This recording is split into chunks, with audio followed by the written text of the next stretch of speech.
international justice, I am deeply moved by LSE's commitment to shedding light on this often overlooked but profoundly consequential topic. Throughout my journey, from the courtrooms of the Gambia to the hallways of the International Criminal Court, I have witnessed firsthand the disproportionate and devastating impact of armed conflict on women and girls. And I have seen the transformative potential of the law to provide a measure of justice, of healing, and of hope. And as the immediate past Chief Prosecutor of the International Criminal Court, I see this as an opportunity to be able to review and to take stock of our achievements, but also of our challenges. And in this sense, I believe the way that international criminal justice has evolved, especially in the recent decades, regarding the way it addresses sexual and gender-based violence, is very reflective of how far we have actually gone. Remember that Robert Jackson, the chief prosecutor of the Nuremberg Tribunal, decided not to present sexual crimes in the cases against the Nazi leaders, even though we were all, we knew that it happened and it took place, but he did not charge them. And indeed, the efforts that have been made since the mid-90s to obtain accountability for atrocities committed against women during the conflict in the former Yugoslavia helped establish how rape and other sexual violence could be instrumentalized in a campaign of genocide. And this equally contributed to the expanded understanding of sexual or gender violence as war crimes and crimes against humanity. But perhaps the most groundbreaking decision advancing gender jurisprudence worldwide is the Akayesu judgment, which was delivered by the trial chamber of the International Criminal Tribunal for Rwanda on the 2nd September of 1998. And for the first time in history, rape was explicitly recognized as an instrument of genocide. And as described by the ICTR then, in that case, the Akayesu case, rape, they said, is used to kill the will, the spirit, and life itself. That decision, the ICTR decision, the chamber provided a definition of rape within the context of conflict. And it says that it is a physical invasion of a sexual nature under circumstances which are coercive. This is what the chamber said. And by doing so, they actually placed gender crimes in a larger context. Moreover, also the Special Court for Sierra Leone, we saw, has addressed the issue of forced marriage as a crime against humanity. The Rome Statute of the International Criminal Court is thus the result of a recent evolution in international law, recognizing gender violence and gender crimes. However, it is only in the statute that a basis in gender, first forced prostitution, forced pregnancy, as a war crime and or as crime against humanity. If you look at Article 54 of the Rome Statute of the ICC, specifically it provides that the prosecutor shall take into account the nature of the crime, in particular where it involves sexual violence, gender violence, or violence against children. It's very, very specific. And then Article 49, also 42.9 of the statute requires the prosecutor to appoint advisors with legal expertise on specific sexual and gender-based violence. So, and let me just stress here that this is not only a statutory obligation, but it's also a requirement for effective investigations and prosecutions of the crime. During my tenure, I did establish what was known as the Gender and Children's Unit. Actually, it was first established by my own predecessor, Luis Moreno Ocampo, and I developed it further when I came. Perhaps I will pass on the floor, but I just wanted to emphasize that these are crimes that really were not fully addressed or comprehensively addressed before. it was really minimized, it was trivialized, and we know that in conflicts, it happens. It takes place all the time. But we saw that in the past, it was not, boldly charged, if I may put it that way. It was not boldly brought into the investigations and investigated. But as we go on and discuss with the panel, I hope we will show how it has evolved. How now, I mean, if you look at some of the sections of the ICC statute, which I believe that is really a very advanced and comprehensive one on sexual and gender-based crimes. I think that we'll be able to show that advancement has been made, but there's still a lot to be done. Thank you. That was really interesting. I just want to ask you just a couple of things, just to sort of clarify a few points, because I think they're really important. That while you were prosecutor, a new initiative was introduced whereby very vulnerable, sexually abused women were able to testify before the trial started. I'm thinking here about the trial of Ongwen. And that was a really kind of pioneering development that hadn't occurred before, and allowed those women who wouldn't have testified otherwise to speak about what had happened to them. Could you just say a little bit about that? Yes, sure. As I said, there is a provision that the prosecutor has to take special measures to ensure that these crimes are very well investigated and prosecuted. So for me, it was really very, very important from the beginning, and I saw the statute as an opportunity, really, to be able to do much on how to investigate and prosecute. First and foremost, what I did was to introduce the policy. It's the sexual and gender-based crimes policy, which was one of the first, well, in fact, it was the first. I'm not beating my chest, but it was the first that an international court or tribunal was able to publish, and I launched it just 2 years after I took office as chief prosecutor. And there, we came out with the policy after a lot of consultations with everyone, with academia, with states parties, with NGOs, with everybody who was a stakeholder. We consulted with and took ideas from everywhere.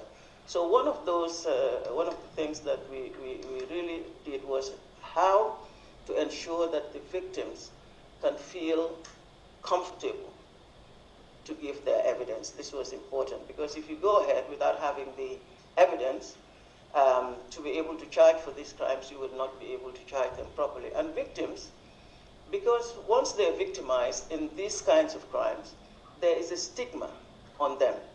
In fact, they become doubly victimized, if I may put it that way, and they are traumatized. So they hardly will tell you what happened to them. Sometimes when you're investigating, they will tell you that this happened to a friend of mine, but they don't want to assume it. So what we had to do was ensure that we give them enough protection and enough discretion to be able to take their evidence in various ways without exposing them, re-exposing them, and especially without traumatizing them, re-traumatizing them actually. And you found, for example, in the Bemba case, you found that in the end, witnesses or victims actually were volunteering to come forward to be able to give their evidence and for us to form the case. So this is one of the ways in which we tried to get the evidence from. But I suppose a key point to make is that they gave their testimony before the trial started, so Absolutely. they gave it in, to some degree, in confidence. Yes, yes. The confidentiality is critical. It's really very, very important. As long as they felt secure that they do not have to come before a sitting, a public sitting, even one done in camera, but to know that they're able to give their statements and talk to the experts from the office, the investigators, and the psychosocial experts, and all that. So this really helped for us to be able to bring that evidence forward. But it is very difficult to do that in an African war zone, and we're going to come to this in a moment, isn't it? I mean, how do you protect those people? Because those witnesses were all targeted by Ongwen's counsel. You know, they all had telephone calls from Ongwen in prison trying to persuade them not to testify. Various NGOs became very involved in trying to prevent them from testifying. That's right. It was a very fraught situation that they found themselves in. You know, investigating and prosecuting war crimes, crimes against genocide, in and of itself, is difficult. It's not easy. You come against many challenges. But investigating sexual and gender-based crimes has even more you're really confronted with more challenges than other crimes. When it comes to cultures, for instance, you know, there are you discover early on that, for instance, in some places you cannot ask a male investigator to sit with a victim for the victim to be able to talk about what happened to them, just by the nature of the offense. And you also will find that for some of them, their cultures will not just allow them to even discuss this, so they will suffer in silence. So it's a lot of challenges, and one has to be innovative to be able to know, what do I do to get this evidence out without really making the person suffer again for what has happened. So you try and have the environment, you try and think out of the box on how do I talk to these witnesses, and how am I able to elicit this. Again, you also remember that we had victims and unit, a victims unit, not only within, not the GCU, the Gender and Children's Unit, but also the court has had the victims unit, in which they also, the registrar, will also organize with victims protection unit in ways in which the victims and the witnesses will be protected. So there are various ways. Of course, I'm not able to reveal all of that because it's important that people don't know these things. But yeah, we also look for ways in which, and work very closely with the registrar to be able to have that protection that they need to be able to give the evidence. Rita, can I bring you in here? I mean, you can say a bit about your work, and also maybe reflect on some of these issues in the area in which you've been doing your research. Yeah, sure. It's like, I'll start by saying it's a real honor to be sat with both of you, Her Excellency Fatou Bensouda and Claire Wilmot. I'll start by generally what has happened in Tigray. In November 2020, the Ethiopian federal government and its allies waged a genocidal war on the people of Tigray. Around 600,000 people are said to have been murdered, and there was mass enforced displacements, destruction of infrastructure, obstruction of humanitarian aid. But one of the most highly used weapons was sexual violence. Women were raped, gang raped, enforcedly impregnated, enforcedly sterilized, and so on. This happened in front of their family members. It happened in front of their communities. It happened to the extent that some women have decided to end their lives as a result. Many of the women in Tigray are living with all of this and without any post-rape care or any justice. Currently, there is still ongoing conflict-related sexual violence. If I give you an example, if I was in Irob, the group that I represent, the minority that I represent, and I was raped, I was brave enough. Her Excellency mentioned culture, and in our culture, it's deeply, deeply stigmatized to come out and say, I have been raped. Your husband disowns you, the whole community disowns you. So if I was brave enough to come out and say I've been raped and walk to the nearest hospital, which is if it's in Europe, like 5 hours walk, imagine, after being raped. I would arrive at the hospital where it's completely destroyed, where I was there in January, and there was only antibiotics in this hospital. I would be told by a male nurse who has had no practice on conflict-related sexual violence that I should go to Adigrat, which is like a 5-hour, extremely dangerous bus journey, or I could walk for 12 hours. And then if I could get 350 birr to get to this place, this walk or whatever did not prevent me, I would end up in Adigrat. If I got to Adigrat, I would have to find this one-stop center. In Adigrat, I cannot speak Tigrinya. If I'm from, I'm from a tiny minority, and I only speak Saho, so I would only, at the maximum, be able to get, a HIV prophylaxis. I wouldn't be able to get any psychological support or any legal aid, which I'm supposed to get at a one-stop center traditionally. And this is what's happening. Like currently, almost like 15 to 20 women every day are going to this one-stop center in Adigrat now. 2 weeks ago, I was there. I was confronted by a 13-year-old girl who had aborted a 6-month pregnancy because she was held in sexual slavery by Eritrean troops. So this is the reality for women. If I wanted to seek justice, I could not. There's no existing mechanisms.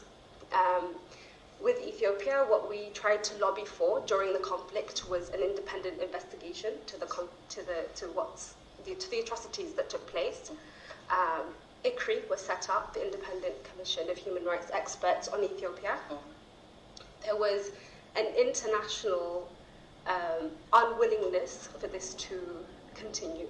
The Ethiopian government used every weapon that it could to lobby Western governments to prevent this investigation from continuing. From the investigations that did take place, crimes against humanity, war crimes were found. But this is without the investigators actually going on the ground. They couldn't do that. They could only access refugees and people on the phone. So for this woman and so many women in Tigray, the law did not protect them. So I think, that's where we're at now. Go ahead. And what does your NGO do?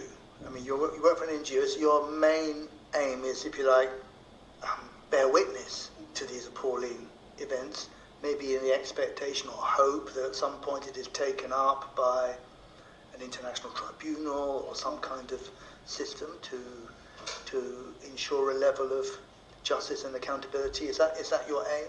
Yeah. So I went to Sudan during the conflict, and I stayed there in the refugee camps because I could not access Tigray because it was blocked completely. And I stayed there for a year, going door to door, documenting crimes. Her Excellency was mentioning how to make justice more accessible for survivors. One of the things that we do is we consult victims, direct victims of these atrocity crimes, and support them seek justice. We connect them with international human rights lawyers. We help them build cases and seek justice. So let me ask you a sort of difficult question. You're working with these people who are going through in an appalling political situation, and they are facing atrocious social circumstances. Is a legal case against individuals going to make a difference in their life? Is international criminal justice going to be what brings them some improvement in their well-being, or does it just remind us why we have reason to hate people? I think it's a good question, and I think every time that I confront a victim, I ask them, what does justice mean to you? And I get varied answers. But I think we have to understand that a lot of the victims that we confront are people who don't have food to eat or are displaced. So in this book, there's a group of survivors called, they call themselves Mona Lisa, and they're justice-seeking survivors of sexual violence. They are currently, right now, in an IDP camp in Tigray. There they don't have adequate food, healthcare, or anything else. So their first objective, you'll read in the book, is to return home, to be returned to Western Tigray where they lived. And then they go on to accountability for the people that inflicted this upon them. And when they speak about accountability, they don't go for the low-level individual soldiers. They speak about the high-level, command-level perpetrators. Yeah, because they understand that the crime against them was systemic, and it was commanded. It was told to the soldiers to do to them.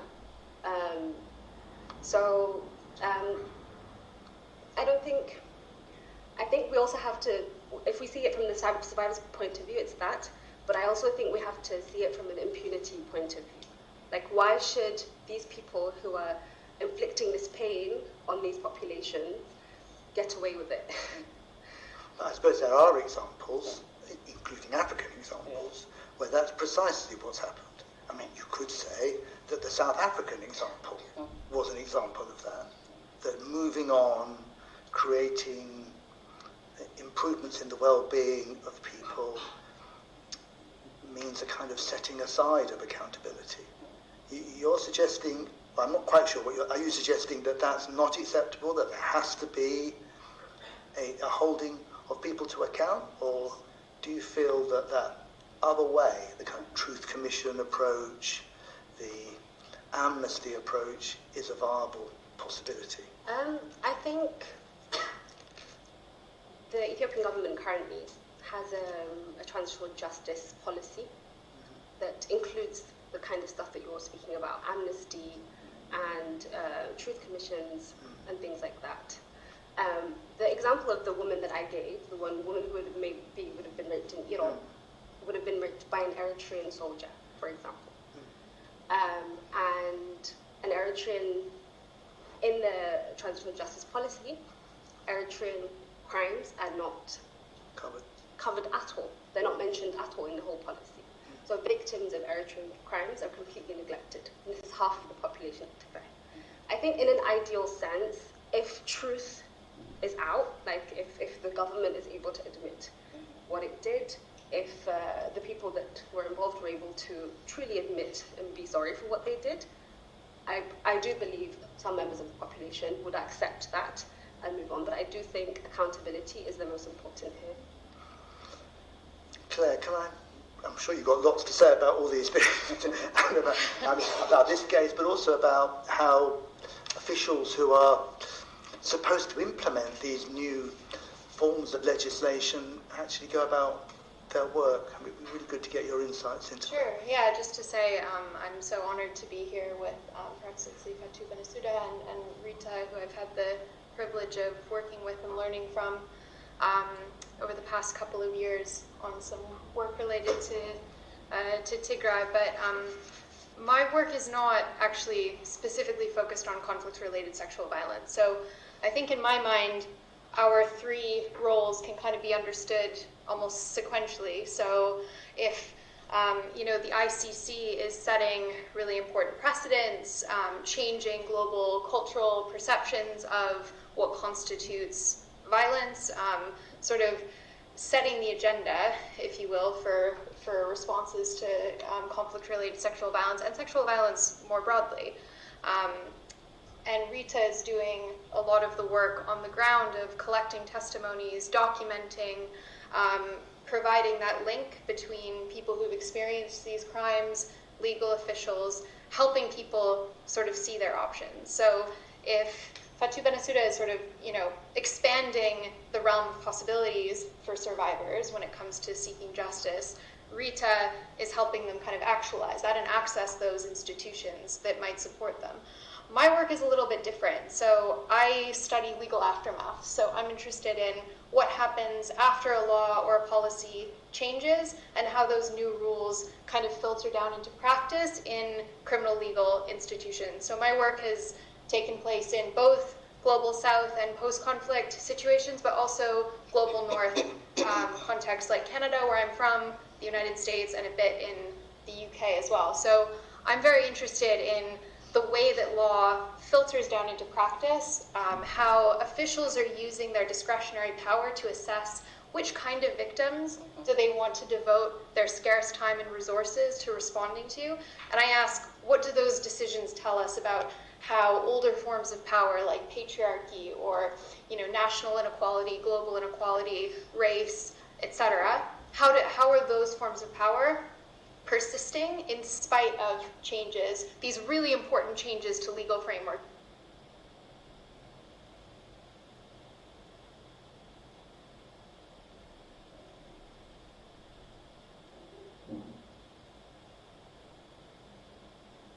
That are happening at these higher levels. So just to say, that's kind of where my area of research lies. So I kind of see a bit of a sequence here, kind of the setting agenda, the establishing new avenues for justice, Rita sort of doing that groundwork, collecting testimonies, connecting people with legal institutions, and then I'm asking, how are officials responding to these requests from survivors? I'm very interested in how new laws and policies can raise expectations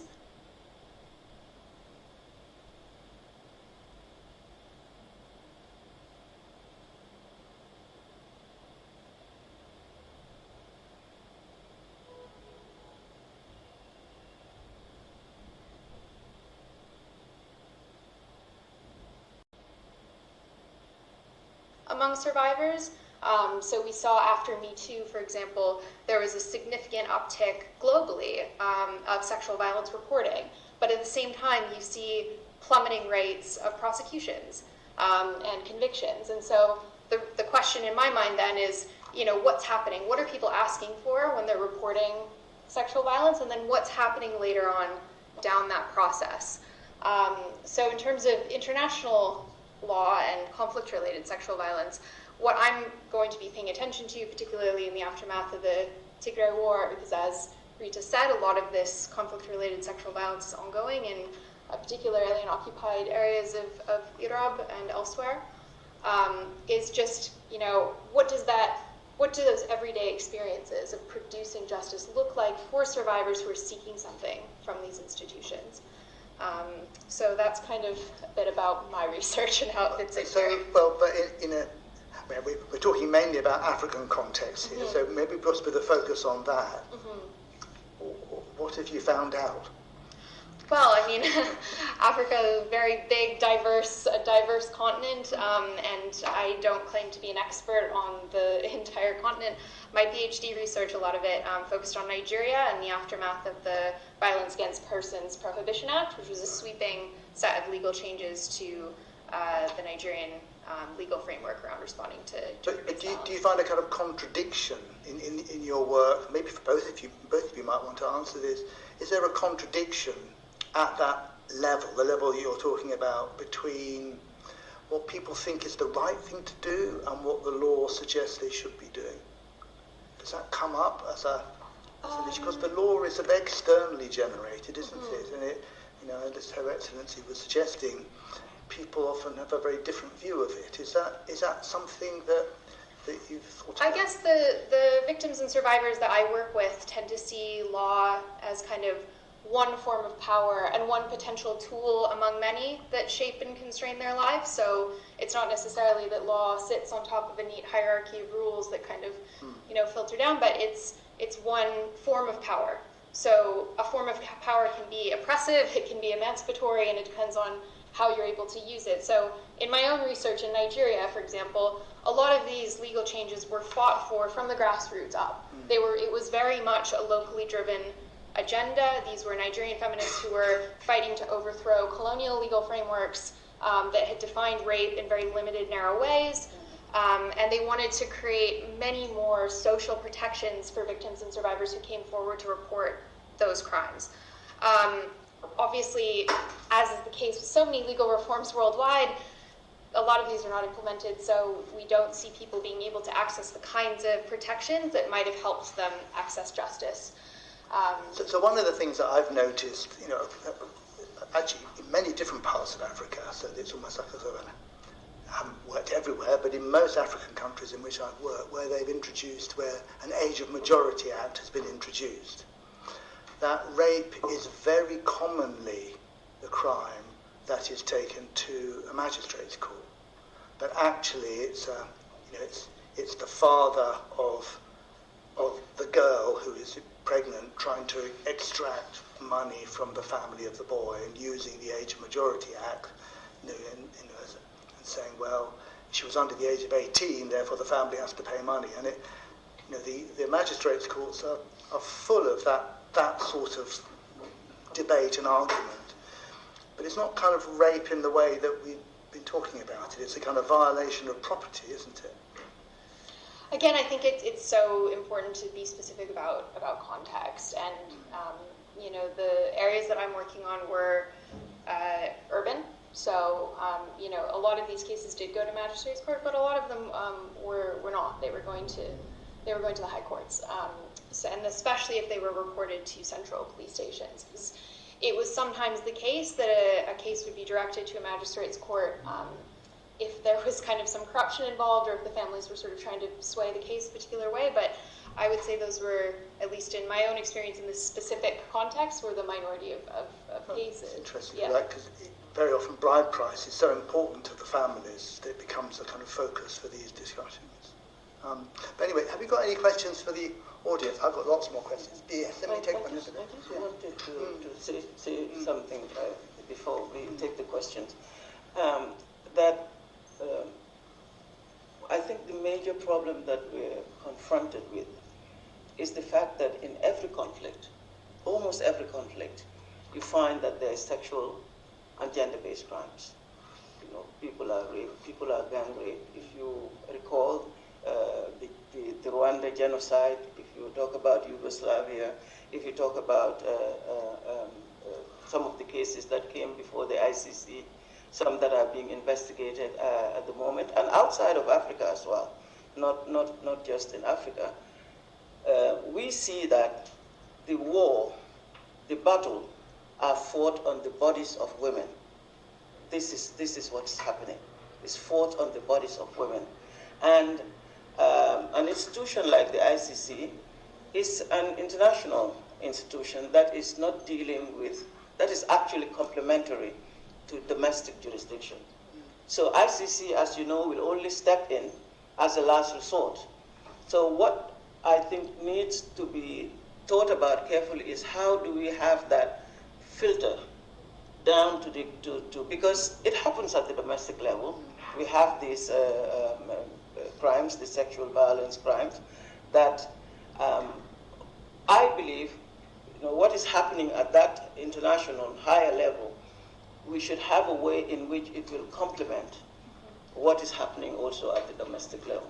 Because really this is the problem. In all the situations of conflict, there is some level of sexual violence. But I think you're also adding to that. Yes. You're also saying that, I think you explained very eloquently how in your role as a prosecutor you've tried to kind of expand the way that gender-based crimes can occur. Exactly. And that complementarity works both ways, doesn't it? The ICC has been crucial in driving an agenda in domestic perception in some places. I mean, and in some ways, that if there is space for hope in terms of national jurisdictions, I think that role of the court is sometimes not perceived as much as it should be. I mean, certainly in areas of Uganda where I work, people are understanding that marriage by capture is not acceptable. No. And that makes a big difference for a lot of people.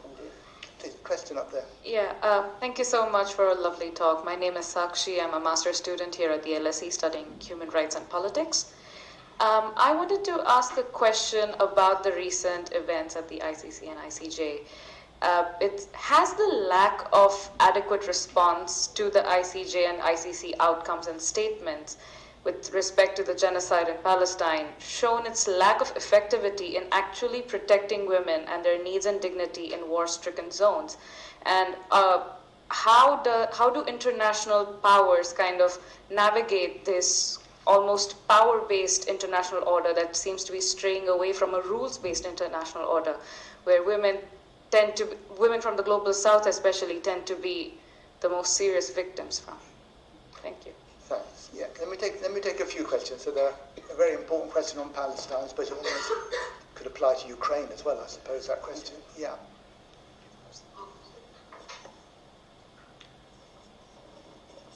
Hello, so thank you very much for the very insightful talk and the sharing that you have just made. So I am Max and I'm a lawyer from Hong Kong, and really interesting to know about this topic. So there's a question that, or some insight that I would like to share. So recently I've just visited ICC actually. So I noticed that ICC actually in a level that it brings to the ICC level, there are certain type of elements or considerations that the court will consider first, and the prosecutor will decide whether to prosecute or not. So normally, it will like what the speaker had said, it normally being done like at a national level, or if the national level is simply out of control, or the state directly refer to the case to the ICC, then the prosecutor will look at several considerations and to determine whether to prosecute or not. And even though that there's a prosecution against someone who has conducted like severe gender-based violence or gender-based crime, sometimes it relies on the state parties to whether they will cooperate and to bring that specific person to justice, to the ICC court to be prosecuted.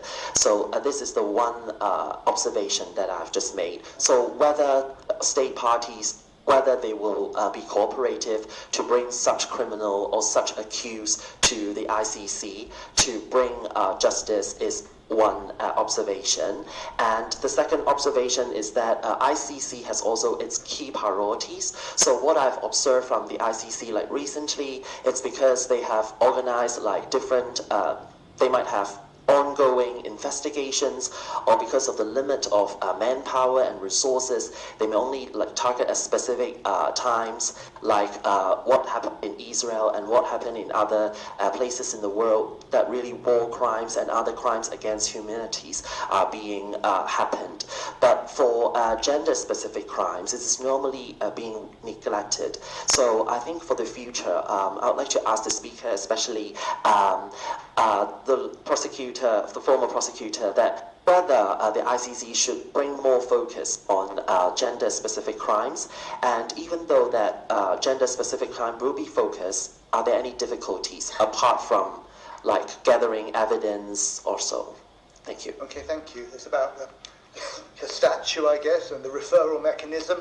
I mean, I remember when the Rome Statute was agreed, I think it was Geoffrey Robinson said that that states party referral is a problem because Turkeys don't vote for Christmas, and generally governments are not going to refer themselves. That's right.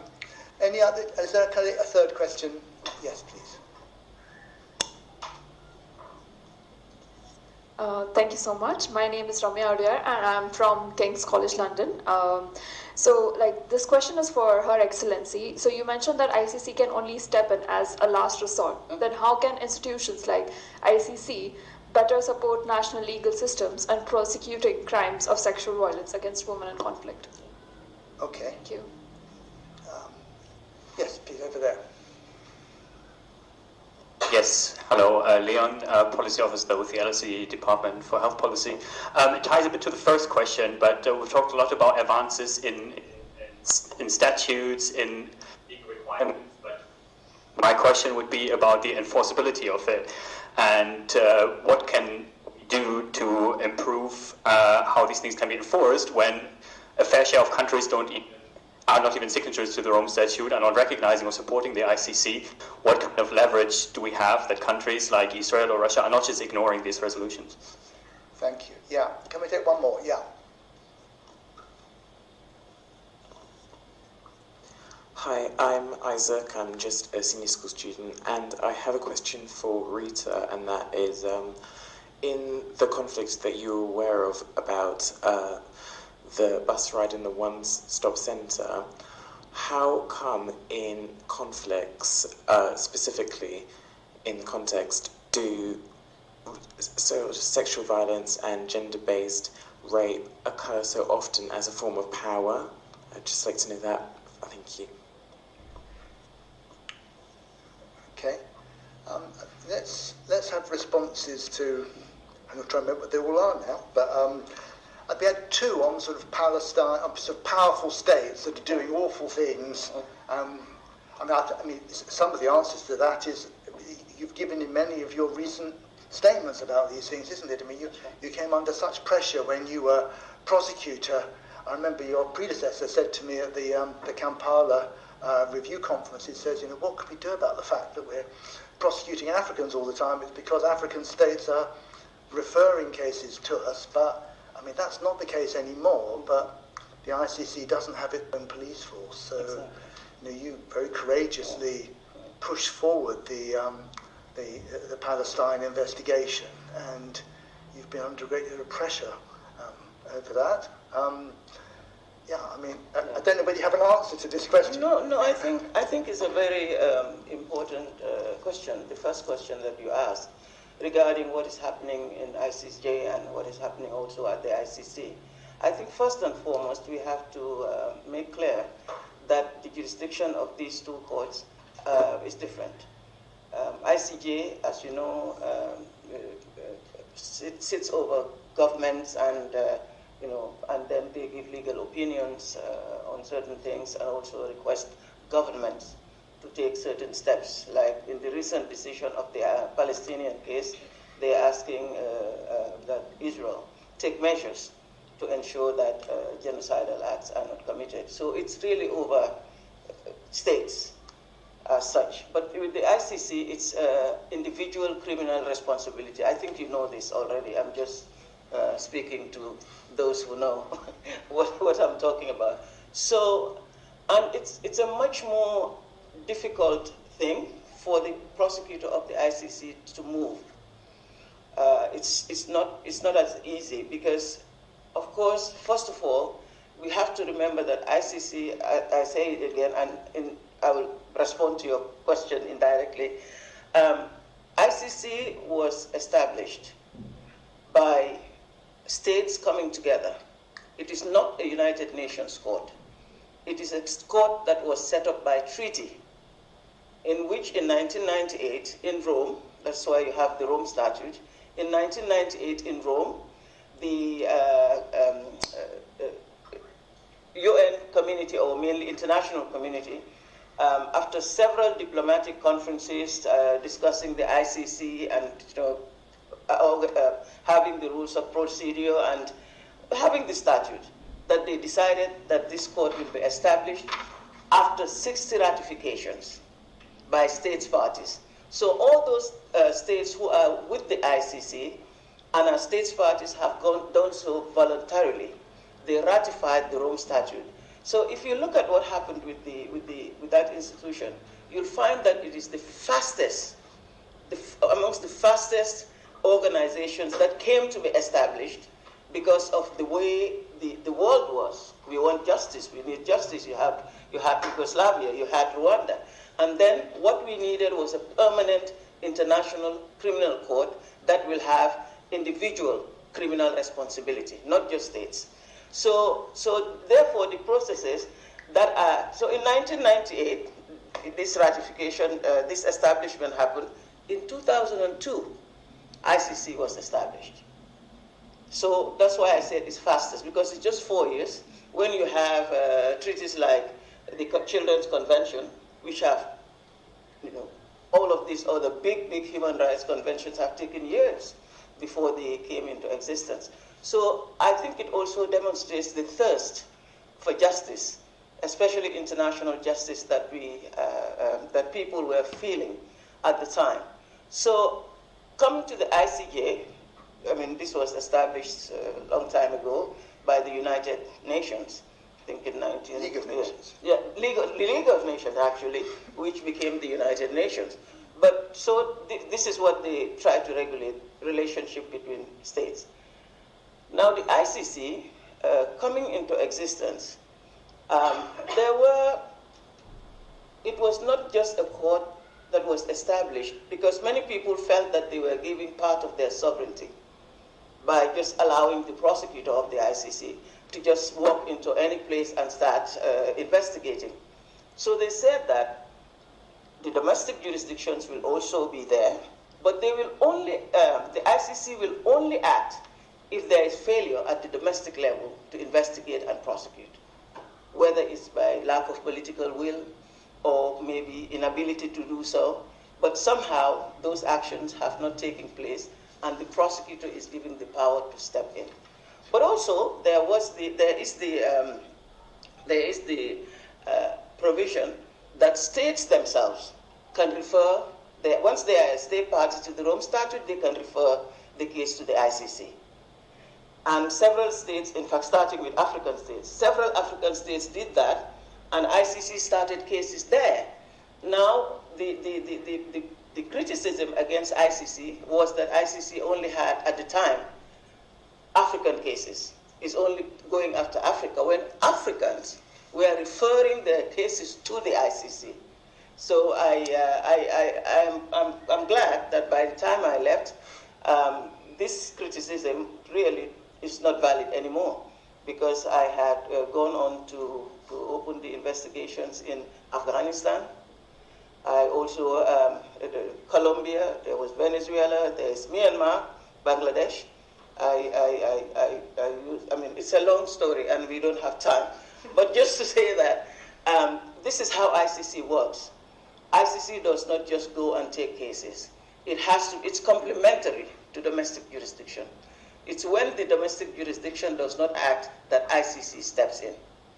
And I think as a result of that, sometimes you see the prosecutor not acting, and many people think that, well, this is double standards, or, you know, but I know that sometimes there are limitations of jurisdiction in which the prosecutor cannot just go and act unless it can be shown that even where a state decides to say, I'm prosecuting, therefore ICC stay back, it has to be shown that they are genuine prosecution, and that it is not undertaken to shield somebody. Because all these tricks happen. All these tricks happen with governments. Nobody likes the scrutiny. Nobody likes the scrutiny. And as soon as you start, I have received a big pushback from Africa, my own continent, accusing ICC of prosecuting only Africa. You know, I mean, the last time I checked, I am African. But it was there, and all of that was propaganda that was made against the court. Also, a state can refer a situation to the ICC. And as I said, it's a long discussion, even with respect to the Palestine case, because Palestine initially was not a state party to the Rome Statute, but it became a state party under my tenure. And I opened investigations in that situation. Of course, after opening Afghanistan also, I was sanctioned by Donald Trump, and also, but I wear that with a badge of honor. But yes, it's, and I'm just trying to summarize. There are many questions, but I think it is important that we know how ICC works, the jurisdiction of the court. And also it is here to try and strengthen domestic jurisdictions. Because if the domestic jurisdictions takes action and works, the ICC will not. Maybe at best, the ICC will try to work with the domestic jurisdiction to be able to assist in them prosecuting for themselves those crimes. It happens in Guinea. Guinea, I remember, I opened that investigations in Guinea. It was regarding the September events in which women were raped in broad daylight. So I took a long time in the spirit of cooperation and complementarity to talk with the Guinean authorities, because I was moving, I was going. And they had said that they're going to do it themselves. It took a long time because they did not have the means, the ability to be able to do that. But it took a long time, but finally a court was established, and last year I was so happy to see that trial started in Guinea. So this is how ICC has pushed the domestic jurisdiction under the principle of complementarity to do their own investigations. I want to bring the other panelists in here. Yes, please. I mean, you got most of the questions actually, but there was one very important question which kind of went back over what we'd already kind of touched on. The point about, I mean, you said it yourself, war being fought on the bodies of women. I mean, could you say something about that? I'm thinking about the question here. Yeah. Okay. To answer, I think you said, why is conflict related to sexual violence? Why does it happen so often? I think it happens, at least in the context of Tigray, it happened to humiliate and to destroy these women and their ethnicity. So when these men would rape these women, they would tell them, we're here to cleanse your blood, we're here to make you infertile, to make sure that you don't continue to produce Tigrayan babies. So I think that's why it happens often. In the context of Tigray and ICC, what you were saying, we have, like I said, since 2020, when COVID, not long ago, 600,000 people have been, civilians have been killed in Tigray. That's like the population of Manchester, gone completely. We have 120,000 women, at least, that have been victims of conflict-related sexual violence. And the government was the reason that this happened, the federal government of Ethiopia. And because they have they're so popular, I guess, in the international community, and there's zero political will from any other country, no case has been brought to the ICC. The commission was set up, commission of inquiry. But the case was, which I chaired a bit. But it's a commission of inquiry. And perhaps they would have been able to find evidence to ask for some form of action, legal action to be taken, accountability action. But the commission was set up by the Human Rights the UN Human Rights Council? Human Rights. The Ethiopian government. The Ethiopian government did not want to. It's not going to refer to itself. I mean, that's also. I mean, that's part of the problem, isn't it? Human Rights Commission. Yes. Yeah. So that was set up, but a case was not brought to the ICC. Was what I meant. Yeah. It was the state's responsibility. I think often we think that it's. I don't know. I think there's a misconception that states are made to hold perpetrators accountable, but often we find that it's states that are perpetuating this violence. So I think I'll go back to after you a question maybe. Yeah. So in the context of Tigray, the transitional justice policy that the Ethiopian government has created is essentially a fox guarding a hen house. Yes. It is the perpetrator telling the victims, I'll give you justice. It doesn't have any international component, and it doesn't include anything in relation to Eritrea, which my family, 10 members of my family are dead. There's no justice for them, opportunities for justice at least. Sure. What can we do, I guess, as a collective to try to hold the government of Ethiopia accountable? I'm going to just bring Claire in before. I'm going to give you the final word, but I'd like to get something from Claire before we end. I'm just looking at the time. So I mean, I feel like all the... Yeah, can you just summarize everything we've said so far?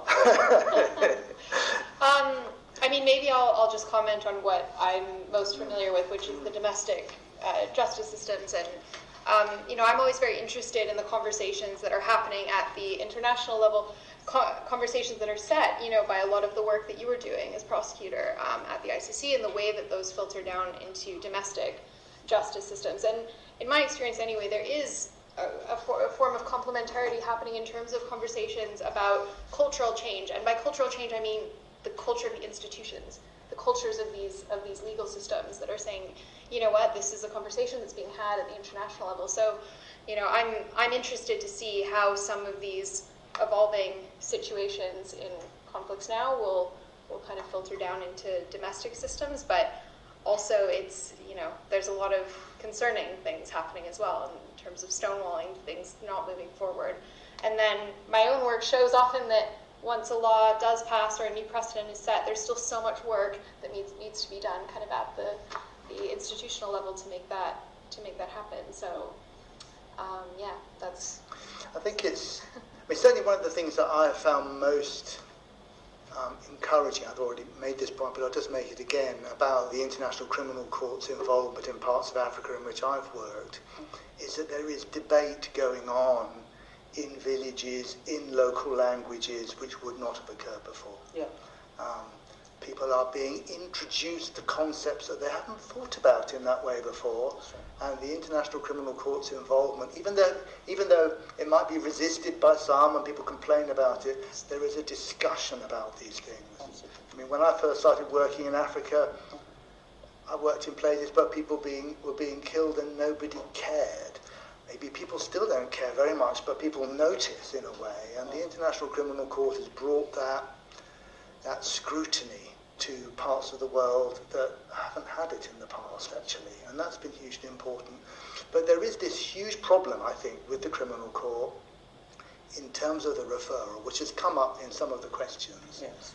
And you made the point very fairly that actually, those first cases of the International Criminal Court, of which there were many, were based upon referrals by African states. But African states that made those referrals were not referring themselves, actually. They were referring rebel groups that they wanted support in targeting. So you could argue, it's not an argument that I would make, but there is an argument out there that governments like the Ugandan government were drawn into a process, drew the International Criminal Court into a process of political expansion and control over territories of which they were unable to assert their power. I mean, that's probably a strong case to be made for Congo, a strong case for Uganda. This is going to come up in the Ethiopian case at some point, too, at some point. So I just wonder what progress is there? I mean, is there a way in which we can move away from that limitation? It's a difficult question, actually. I don't know whether there's an answer to it.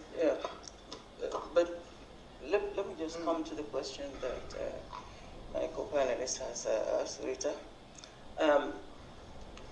What is happening in Ethiopia, again, is horrible. In fact, I'm even beginning to feel that because of everything else that is happening, we are forgetting what is happening in Ethiopia, and it hasn't stopped, and the war is still on. So we need to refocus attention there. Ethiopia is not a party to the Rome Statute, which is rather unfortunate. And the only way that a non-state party, crimes that happen on the territory of a non-state party is able to come to the ICC is when the UN Security Council decides to refer the case to the ICC, like it was done in Libya and it was done in Sudan. It happened. Those were the only two referrals, but it hasn't happened again. In the case of Ethiopia, I don't know. I don't see it happening. The other way in which the case can also come to the ICC is if Ethiopia were to make a declaration accepting the jurisdiction of the ICC. This was also done. Ukraine did it, and I opened the case in Ukraine before I left, before even all of this is happening, because there was a referral over Crimea and all that happened. So Cote d'Ivoire also did it when they accepted ICC's jurisdiction without being a state party, and eventually they became a state party. So I don't see Ethiopia also making that declaration to accept the jurisdiction of the court. And this is why, again, this commission is crucially important. Because the commission, I think, will be able to collect evidence. In fact, that's how it started. As I said, I had the privilege to be appointed as the chairperson. But I resigned because I had other duties which I thought were going to conflict. And I did not want. I thought what was important was the commission, not me occupying that position. So if the Commission makes these recommendations, I think there is a possibility, at least through there, of either the UN Security Council maybe rethinking this referral of Ethiopia, or at least setting up a tribunal that would maybe an internationalized tribunal, not just what is happening in Ethiopia. I mean, as you said, the fox is watching the chicken. So that is possible to happen. That an internationalized tribunal can be set up, and then they can look at these crimes, so that at least there will be some level of objectivity in the judges that are sitting if that tribunal is set up, not just. And that would be a Security Council tribunal. Yeah. No, it can be. It can also be a recommendation which is made to the UN by this Commission of Inquiry, because they were set up by the UN High Commission for Human Rights. So yeah, so these are things that I believe can happen. But I agree with you. It's a very difficult. I think you answered my question in answering that one, really. Yes. I think we have to end now, but I want to just end with one really important point, that the ICC is not going to go away. No. The ICC is a permanent court. Yeah, yes. So people say, oh, the ICC can't do this, the ICC can't do that. Maybe that's the case, but it's not going away. No. So an ICC warrant is a bit like a papal excommunication, really. There's you take it to your death. Yeah. And that's really powerful. And in fact, what someone commented, that whether it helps in the domestic situation, I think it does. If a warrant of arrest is issued against someone, you know what happens. Yeah. The person cannot, unless arrested and brought before the ICC to be tried, you cannot travel. You are secluded to wherever you live, and a lot of consequences towards accountability can happen as a result. So I think the world with an ICC is better than one without.